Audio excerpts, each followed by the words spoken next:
initially got interested in sugar-free baking around the time my firstborn started eating solids, so around 6 months of age or so. And when it comes to children, there are plenty of advantages to limiting the amount of added sugars in their diet, especially before the age of 2. But I love baking, so I couldn't imagine not baking for 2 years, especially since I didn't really know how to bake without sugar at the time. So I got motivated to start learning and started looking for sugar-free recipes.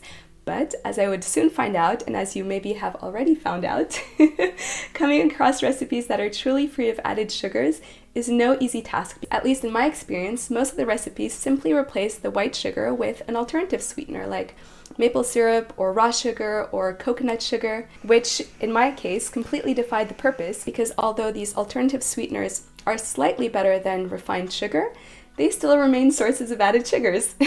So in case you've had a struggle similar to mine, I thought I'd share a truly sugar-free vegan carrot cake recipe that will please both little ones and adults alike. Now don't get me wrong, I don't think it's necessary to demonize having a little bit of added sugars now and again. I mean, they're pretty delicious after all. But like I said, there are plenty of advantages to limiting their amount in your little one's diet, which is why I try to limit the amount of foods that contain it that I offer my children. Now, I wrote an extensive article on this exact topic a few months ago, so I won't go into the details here, but I will link the article down below in case you want to check it out. And with that said, let's get into the recipe before this little one wakes up. Now, before you get started with the recipe, you can start by preheating your oven to 180 degrees Celsius or 350 Fahrenheit. And if you don't want to follow along with the video, you can find a full link to the recipe and the methods in the description box below. So we'll start by washing the carrots, cutting and grating them. And as you can see here, I've cut the tops and the bottoms of carrots, and I usually keep them for Mr. Willem, our bunny, which if you've read my About Me page, you'll know is actually the reason why I went vegan several years ago. So as you can see here, I'm grating the carrots, and this takes a little bit of muscle power, but it does go pretty fast. So to continue, we'll be mixing the dry ingredients, and here I'm mixing whole wheat flour, but I've tried this recipe both with whole wheat and with spelt flour, and it was delicious both ways, so you can have your pick.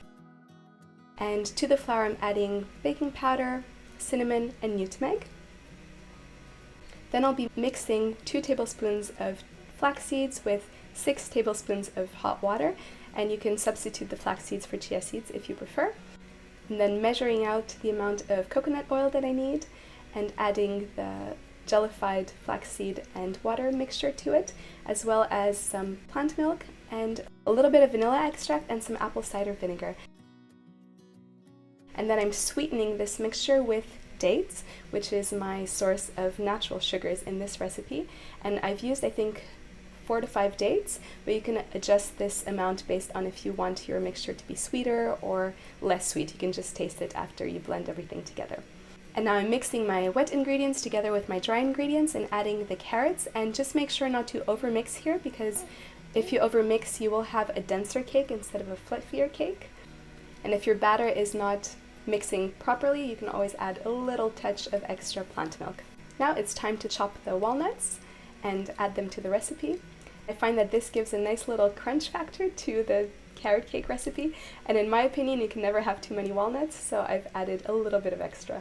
In case you don't know this about me already, I'm not the best at following a recipe 100%, so I always end up improvising a little. So now here you see that I'm adding coconut oil to the tart molds. They're 2 20cm or 8-inch tart molds, and then I'm transferring the batter to them and spreading it out evenly. And once that's done, all you have to do is place your tarts into the oven and bake for around 35 minutes, or until you can insert a toothpick into the middle of the cake and it comes out clean. Now while the cake is baking, you can make your frosting. So to do this, you simply have to shred some almonds into almond flour.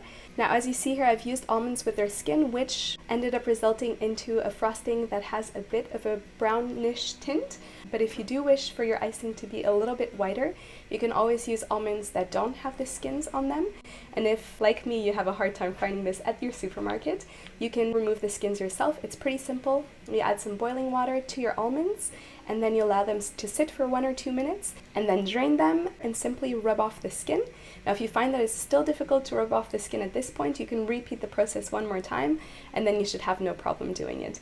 Once you grind the almonds, you're going to add the hardened part of a chilled can of coconut milk to the mixture,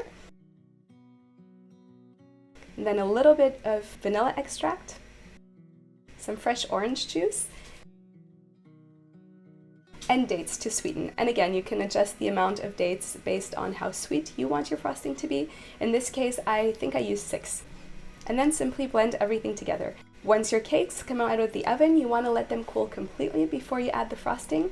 You can put the frosting into the fridge in the meantime for it to harden a little bit. If it comes out a little bit too liquid like mine has, you can add a little bit of extra almonds to help it harden up.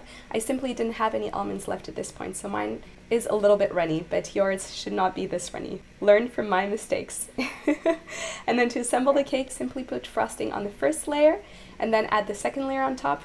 Add frosting on the top and spread it all the way around. And now all there's left to do is decorate, so you can do this based on your own creativity. As you can see, I've decided to use carrots here on top of my cake, and my partner made fun of me because he thought this looked pretty strange. So perhaps something like orange zest would look a little bit better, or if you want to get real fancy and have extra time on your hands, you can make little marzipan decorations that look like carrots, for example, like in this recipe, which is the recipe that I got inspired from to make my carrot cake recipe. But to be honest, as a busy mom, I don't really have the time for that, so I've gone the easy route and simply used the carrots as is. Alternatively, you can use this recipe to make something like muffins or cupcakes, which is what I'm planning on using it for this weekend, when my little one turns 3 already. Now, if you decide to give it a try, do let me know what you thought of it in the comments below. And if you have any favorite recipes of your own that are truly free of added sugars, please link them down as well. Like I've said, they're pretty difficult to come by, so I would surely appreciate the link, and I think others might as well. If you found this content useful, give it a like. It helps others find my content more easily. On this channel, I share my knowledge and experience as a registered dietitian to help busy families and little ones thrive on a plant-based diet. So if that's something that you want to learn more about, I also encourage you to subscribe. And with that said, that's it for today. Until next time, ciao ciao!